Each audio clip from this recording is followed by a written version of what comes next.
So now that we've discussed that, I think it's really important we address where this is all stemming from. Mm-hmm. Why are Asians being targeted now? Yeah, okay. But I just want to say, we want to structure this in the way that we present the facts to you, and then we're going to have a discussion. Yes. So we're going to reserve all the venting for later. So why is this happening? Mm-hmm. Racism against Asians has always existed in modern history. From the Yellow Peril to the Chinese Exclusion Act of 1882 in the US, and also on our home soil, Pauline Hanson's infamous idea that Australia is being swamped by Asians.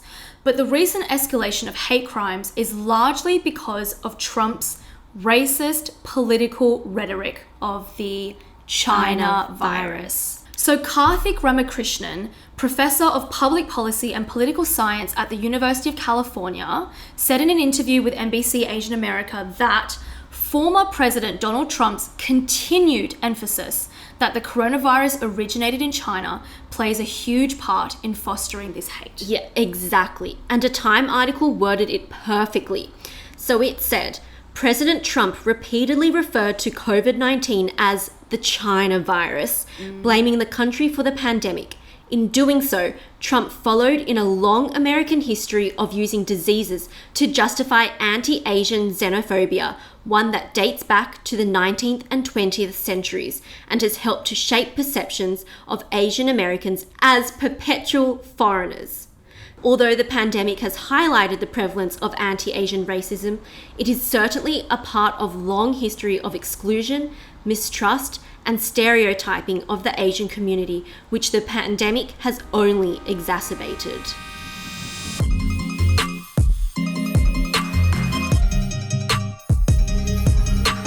The Atlanta shooting has had a ripple effect on the Asian diaspora worldwide, because we know deep down inside that this isn't just a problem occurring in America. The rise in hate crimes targeting Asian communities has become global. The Australian National University study of more than 3,000 people found 84.5% of Asian Australians reported at least one instance of discrimination between January and October of 2020. That's more than 8 in 10 Asian Australians reporting discrimination. That is a majority of people reporting racism and discrimination. So we can't even say that it's not happening on our soil, because it is.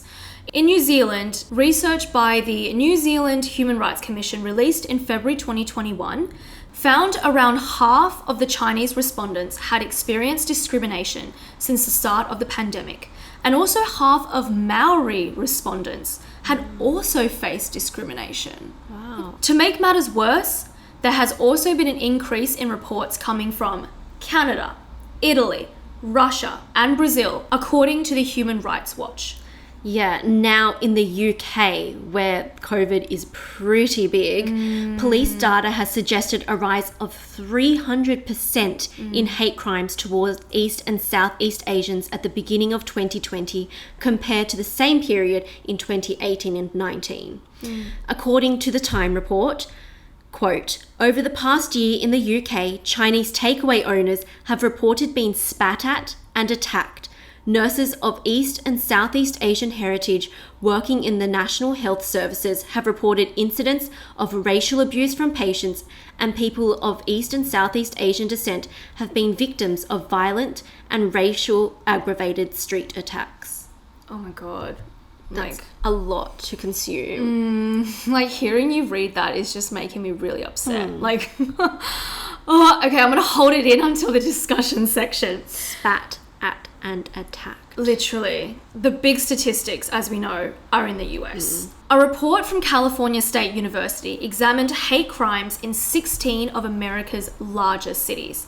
The report found that anti-Asian hate crimes increased by nearly 150% in 2020, with hotspots in New York and Los Angeles. I think it's interesting how it's happening in quite progressive and liberal big cities. New York and LA, they pride themselves in being liberal. Yeah. That scares me a bit.